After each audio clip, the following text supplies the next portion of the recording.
স্ক্রিনের এই আপাই বিয়ে ছাড়াই বেড শেয়ার করেছে বসুন্ধরা গ্রুপের মালিকের ছেলে সায়েম সোফান আনবির ওনার সাথে।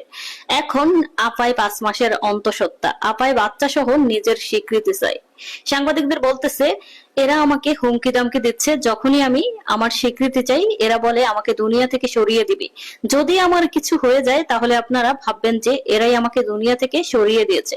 এখন আমার কথা হইতেছে, মামুনি তুমি শোয়ার আগে মনে ছিল না, তুমি যখন শুইতে গেছিলা তখন কি সাংবাদিকদের ডাকছিলা? এখন তুমি পেটে একটা ধরায় আইন এখন সাংবাদিকদের এক এক কিছু বলতেছো, সাংবাদিকদের রীতিমতো একটা ঝামেলার মধ্যে ফালাইতেছো। বাংলাদেশটারে তোমাদের মতো এই নষ্টা মেয়েরা নষ্ট করে ফেলতেছে।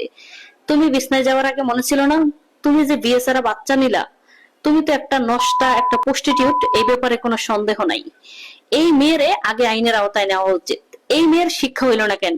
কয়েক বছর আগে তো বসুন্ধরা গ্রুপের মালিকের ছেলে সায়েম সোভান আনবির ওনাকে ঘিরে একটা ঝামেলা হয়েছিল, ওই যে নাম কি যেন, মুনিয়া, ওই মুনিয়া মেয়েটার সাথে ওনার ঝামেলা হয়েছিল। তারপর কিন্তু ওনারা ওই মেয়েটাকে দুনিয়া থেকে সরিয়ে দিয়েছেন। ওইগুলার কোনো কিছু হয়নি, বিচার আচার সবকিছু ধামাচাপা পড়ে গেছে। তার একটাই কারণ, ওনাদের টাকা পয়সা, কোনো কিছুর তো অভাব নাই। আর ওনাদের অনেক টাকা পয়সা আছে, ওনারা মেয়েদের কাগজের মতো, টিস্যুর মতো ইউজ করে। আজ একটা তো কাল আরেকটা। ওনাদের আসলে প্রশাসন দেখে না, আর প্রশাসন কি করবে? হাতে ধরিয়ে দিলে তো প্রশাসন এমনিতেই চুপ হয়ে যায়। তবে এই মেয়েদের শিক্ষা নেওয়া উচিত। এই মেয়েরা হচ্ছে লোভী, শুধুমাত্র টাকার জন্য এরা বিয়ের আগে বেড শেয়ার করতে যায়।